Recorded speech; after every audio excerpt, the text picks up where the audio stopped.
भारत में देखिए 30 लाख रुपए सालाना की नौकरी, एक बढ़िया सी कार, है ना, और एक आलीशान घर।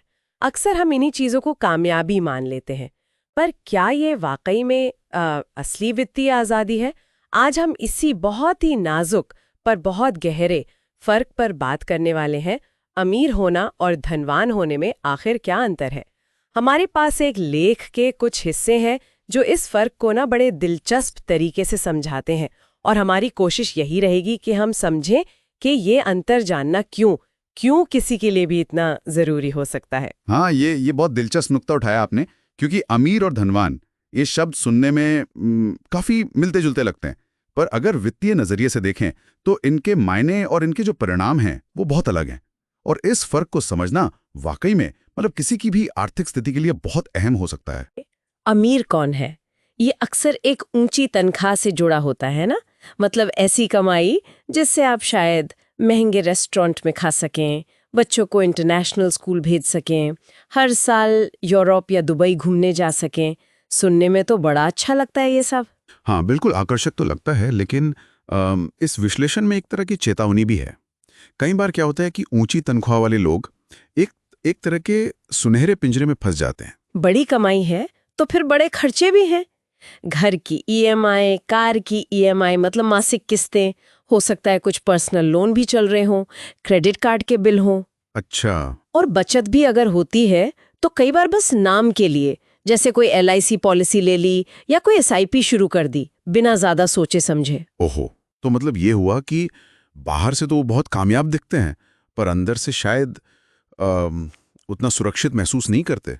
एक डर सा लगा रहता है कि भाई अगर कल को नौकरी चली गई तो ये सब कैसे चलेगा। ये तो बड़ी अजीब स्थिति है। सही कहा, बिल्कुल सही कहा। यही दिखाता है कि सिर्फ ज्यादा कमा लेना ही सब कुछ नहीं है।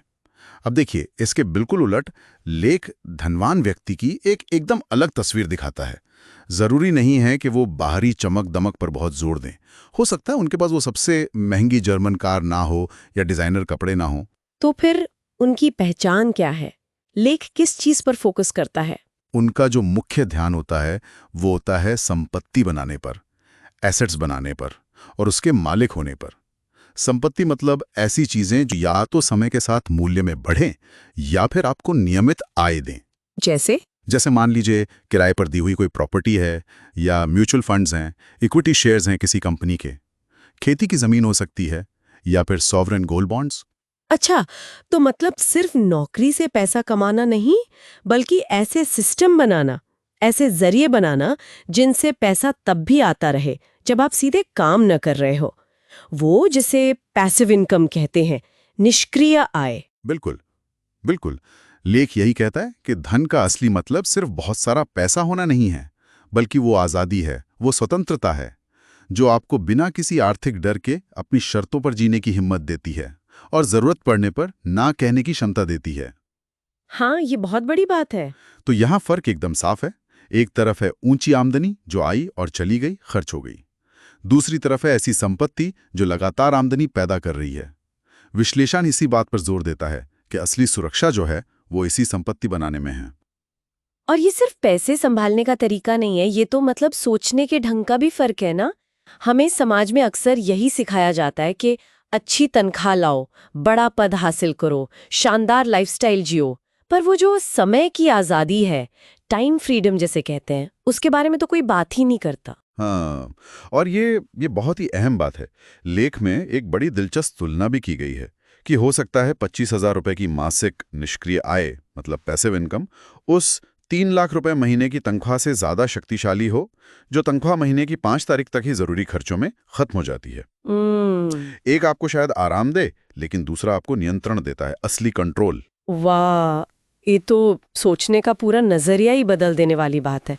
लेख में एक और उदाहरण था, वो भी बड़ा मजेदार था कि अमीर आदमी शायद पूछेगा, मैं वो BMW कैसे खरीद सकता हूँ, जबकि धनवान व्यक्ति क्या सोचेगा? वो सोचेगा, मैं BMW बनाने वाली कंपनी से कैसे कमा सकता हूँ, मतलब उसमें हिस्सेदारी कैसे ले सकता हूँ। एकदम सही। एक का फोकस है चीज को खरीदने, उपभोग करने पर, दूसरे का फोकस है उससे कमाने और उसे बढ़ाने पर। बिल्कुल। तो लेख का जो निचोड़ है वो यही है कि भारत में हम भले ही पैसे पर खुलकर बात करने में थोड़ा हिचकिचाते हों, हाँ, थोड़ा टैबू माना जाता है। सही कहा, टैबू माना जाता है, लेकिन इस बातचीत का अंदाज बदलना बहुत जरूरी है। सिर्फ अमीर दिखना या होना वो अस्थायी हो सकता है, वो बस एक बाहरी आराम है। जबकि धनवान बनना एक सोचा समझा, एक सचेत प्रयास है ना, लगातार चलने वाला। ये सिर्फ आराम नहीं देता, ये आपके जीवन पर आपको नियंत्रण देता है, कंट्रोल देता है। बिल्कुल। तो अगर हम सार में कहें तो ये पूरा मामला है आय केंद्रित जीवन जीने का बनाम संपत्ति केंद्रित जीवन जीने का। एक बाहरी चीजों, बाहरी दिखावे पर केंद्रित है, जबकि दूसरा जो है वो अंदरूनी सुरक्षा, आजादी और नियंत्रण पर। ये चर्चा वाकई एक बहुत अहम सवाल छोड़ जाती है हम सबके सोचने के लिए कि हम अपनी वित्तीय सफलता को आखिर किस पैमाने से मापते हैं। क्या ये सिर्फ बड़ी तनख्वाह है और महंगी चीजें हैं, या फिर ये वो असली आज़ादी है कि हम अपना समय कैसे बिताएं और अपने जीवन के फैसले बिना किसी आर्थिक दबाव के खुद ले सकें। चुनाव तो हमें ही करना है। सिर्फ बाहरी आराम चाहिए या फिर वास्तविक नियंत्रण, इस पर सोचना जरूर चाहिए।